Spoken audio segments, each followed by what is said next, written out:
Avant de plonger dans cette histoire incroyable, pensez à vous abonner à la chaîne et à activer la cloche. Ici, chaque récit a quelque chose à dire, et vous ne voudrez pas en manquer un seul. Le soleil commençait à se coucher sur Washington DC, jetant une lueur dorée sur les trottoirs encore animés de la capitale. Au coin d'une rue tranquille, une femme élégante, en tailleur bleu marine, tenait la main d'un petit garçon blond aux yeux clairs. Il ne voyait pas les passants, ni les lumières du crépuscule, il était aveugle de naissance. À ses côtés, un chien guide au pelage doré marchait calmement, concentré sur sa mission. Doucement, Max, on traverse, murmura la femme en serrant la main de son fils, Noah. Le chien s'arrêta, observa la rue, puis guida doucement l'enfant sur le passage piéton. Il revenait d'un rendez-vous médical. Noah riait doucement, fier d'avoir fait le trajet presque seul. Pour lui, ce chien, nommé Shadow, n'était pas qu'un guide, c'était ses yeux, son ami, son courage.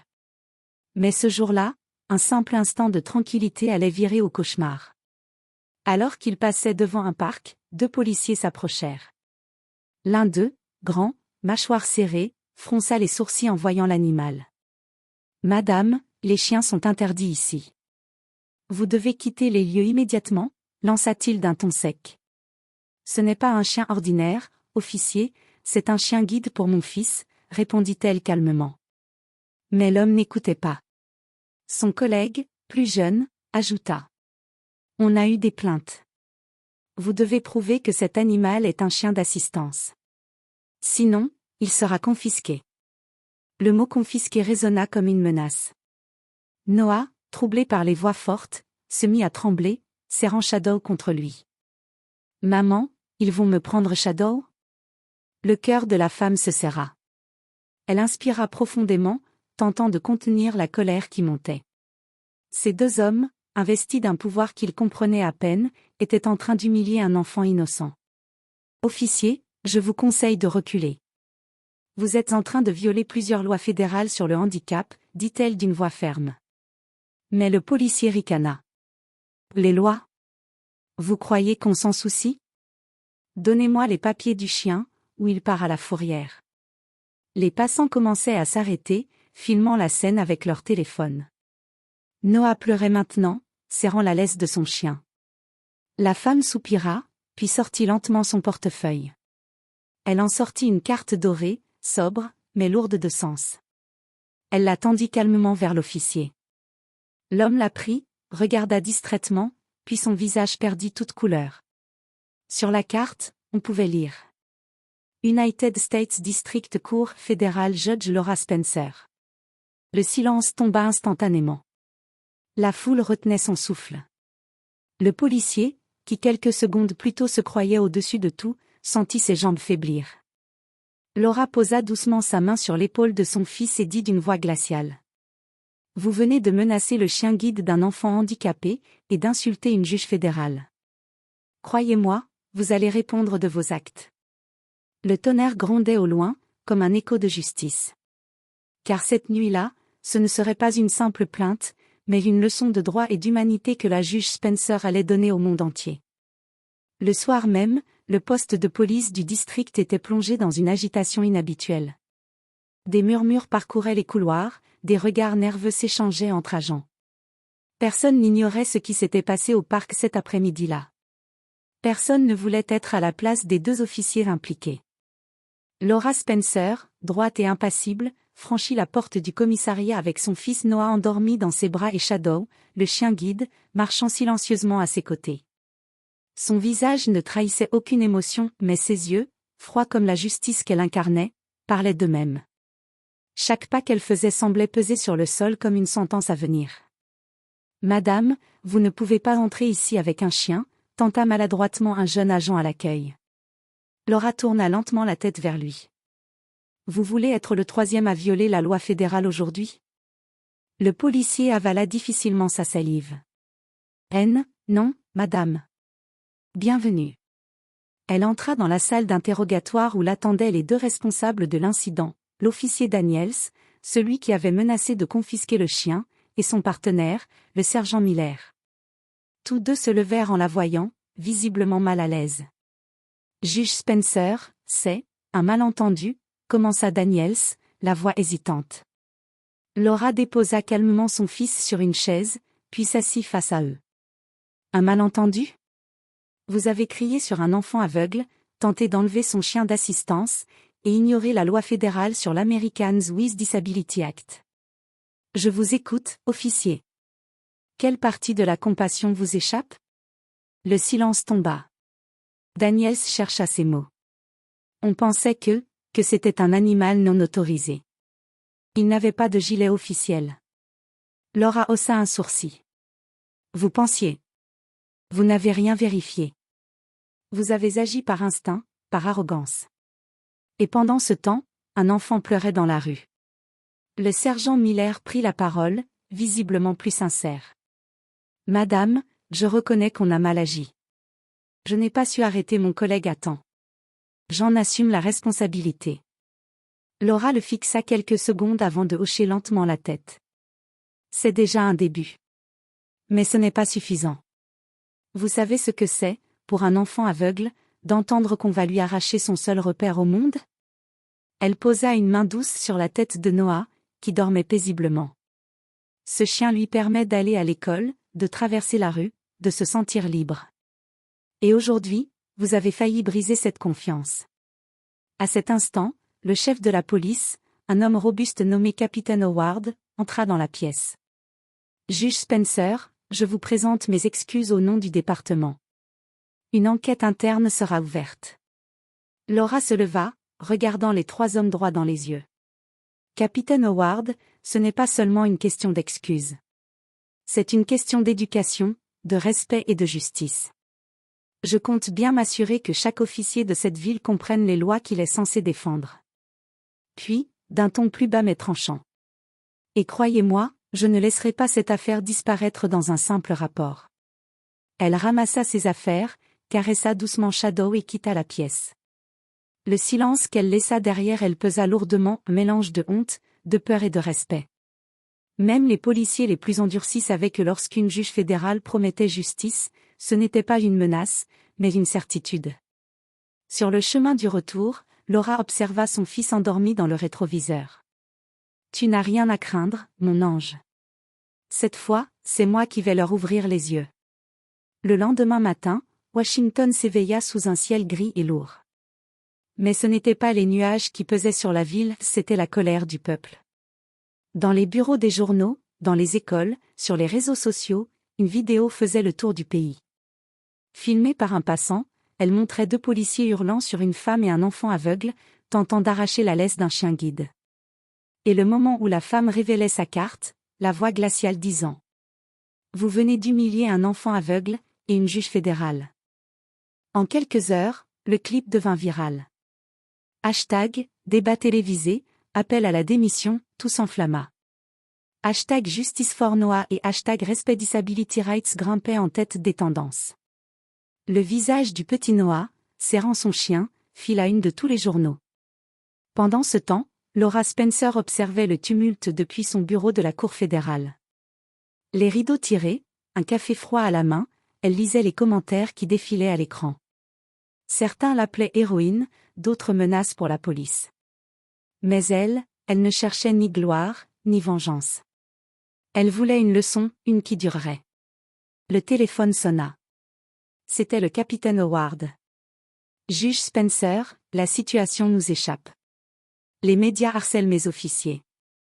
Les familles reçoivent des menaces. Peut-être que c'est le prix de l'ignorance, capitaine. Mais je ne cherche pas leur destruction. Je veux leur compréhension. Que proposez-vous, demanda-t-il, nerveux.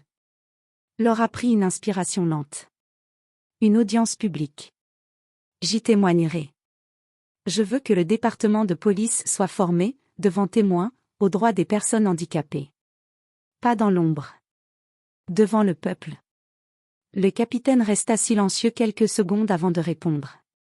Si c'est ce qu'il faut pour apaiser la colère, alors faisons-le. Quelques heures plus tard, dans un appartement calme du centre-ville, Noah regardait la télévision avec sa baby-sitter. Même s'il ne voyait pas l'écran, il écoutait attentivement les voix.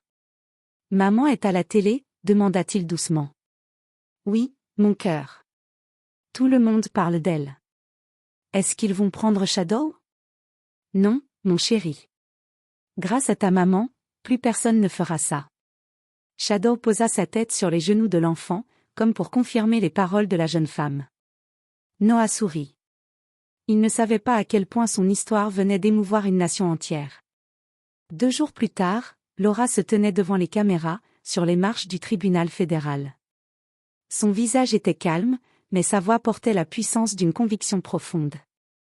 Ce qui s'est passé n'est pas une simple erreur policière. C'est le reflet d'une ignorance dangereuse. Les personnes handicapées n'ont pas besoin de pitié, mais de respect. Et ce respect commence par la loi. Les journalistes notaient, les flashs crépitaient. Puis elle ajouta. Mon fils n'a pas Dieu, mais il voit mieux que beaucoup d'entre nous. Il voit avec le cœur. Il mérite un monde qui le regarde autrement. Un silence solennel suivit. Même les plus cyniques furent touchés. Pendant ce temps, au poste de police, les officiers Daniels et Miller regardaient le direct depuis la salle de repos. Miller soupira. Tu te rends compte, Daniels? On a déclenché un mouvement national. Daniels, tête baissée, murmurait à peine. Ouais, et j'ai honte. Elle avait raison. On a oublié pourquoi on porte cet uniforme.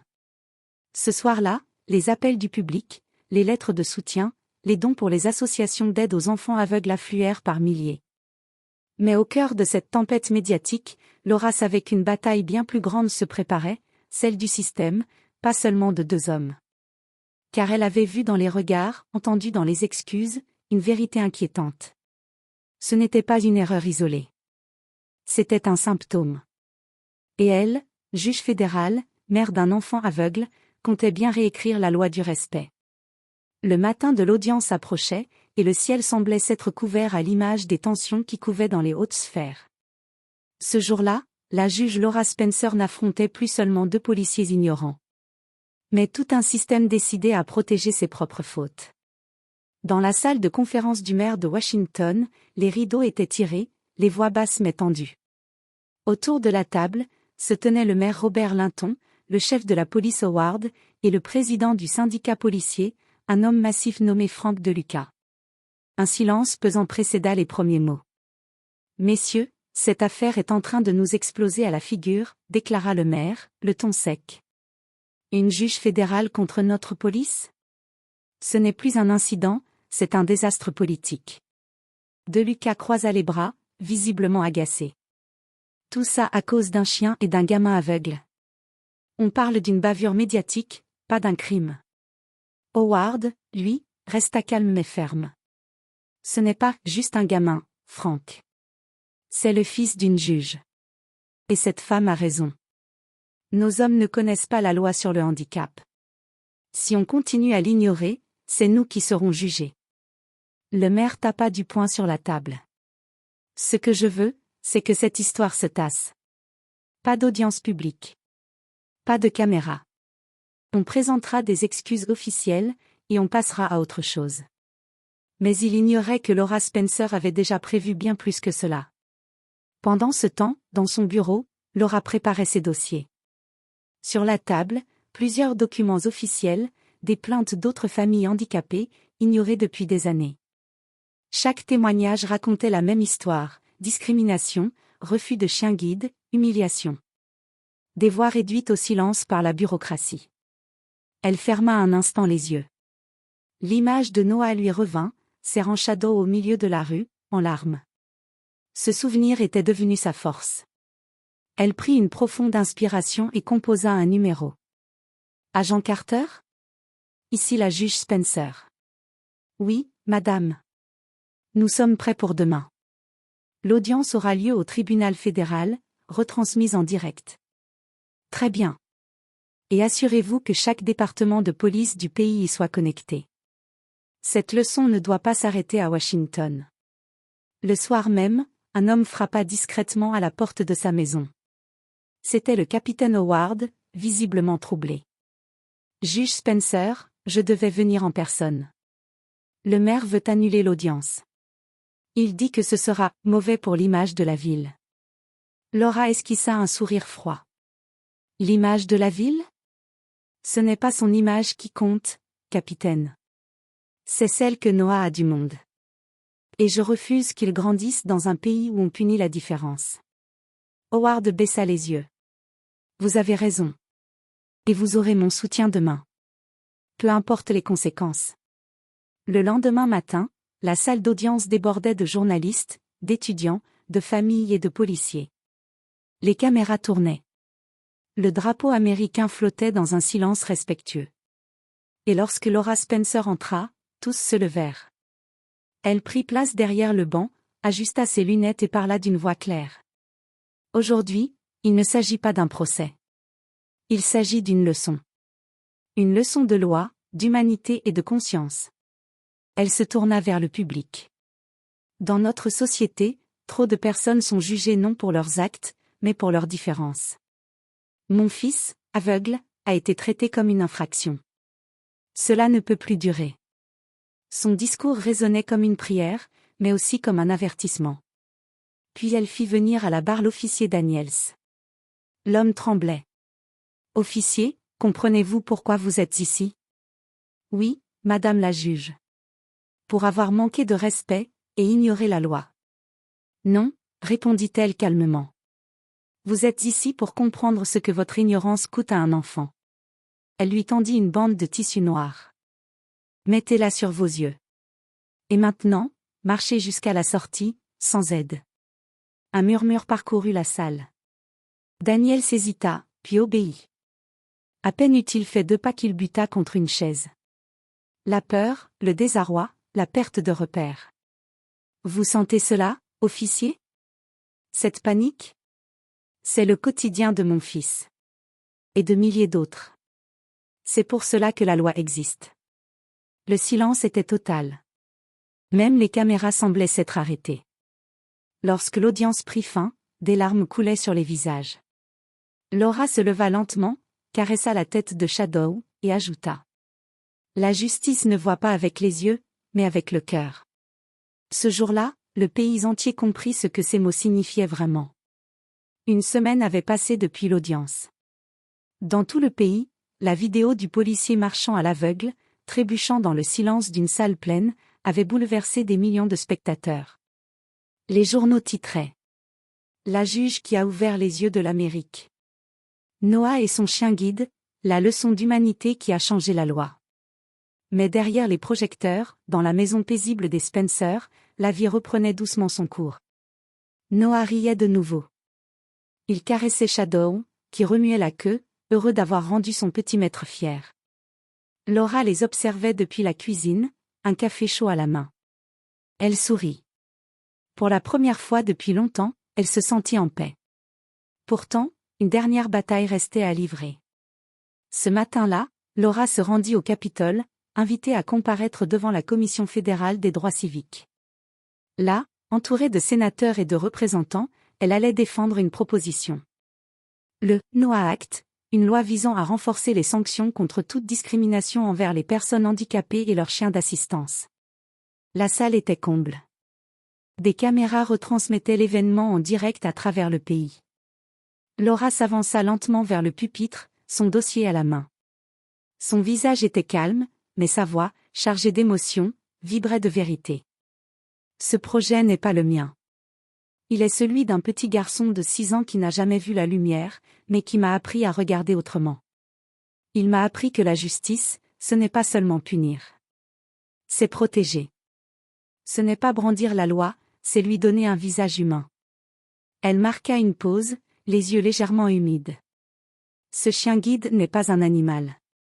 C'est la liberté d'un enfant, la dignité d'un citoyen. Et aucun uniforme, aucune autorité, ne devrait pouvoir lui arracher cela. La salle resta silencieuse quelques secondes, avant qu'un tonnerre d'applaudissements n'éclate. Plusieurs sénateurs, émus, se levèrent. Le Noah Act fut adopté à l'unanimité ce même jour. À la sortie du Capitole, Noah attendait sa mère, tenant Shadow en laisse. « Maman. C'est vrai? Ils ont accepté ta loi? » Elle s'accroupit, sourit et répondit. « Non, mon cœur. Notre loi. C'est ton nom qu'elle porte maintenant. Noah posa sa petite main sur la joue de sa mère. Alors, plus jamais personne ne prendra les chiens des enfants aveugles? Plus jamais, mon ange. Tu viens de rendre le monde un peu meilleur. Shadow aboya doucement, comme s'il approuvait. Les flashs crépitaient autour d'eux, mais Laura ne voyait plus rien d'autre que son fils et son chien, symbole vivant d'un combat gagné sans haine, mais avec foi. Quelques jours plus tard, la juge reçut une lettre inattendue. Elle provenait de l'officier Daniels. Madame la juge. Je ne trouverai jamais assez de mots pour dire à quel point je regrette. Vous m'avez ouvert les yeux, pas seulement sur la loi, mais sur la compassion. J'ai demandé à être affecté au programme de formation sur les droits des personnes handicapées. Merci d'avoir fait de moi un meilleur homme. Respectueusement, officier Daniels. Laura replia la lettre, le cœur serré d'émotion. Elle regarda par la fenêtre où Noah jouait avec Shadow dans le jardin, riant, libre, lumineux dans sa nuit éternelle. Tu vois, mon fils, murmura-t-elle. Même la justice peut apprendre à voir. Le vent soufflait doucement entre les arbres, et dans cette brise, on aurait presque entendu la voix du destin murmurer. La lumière ne vient pas des yeux, mais du cœur de ceux qui croient encore en l'humain.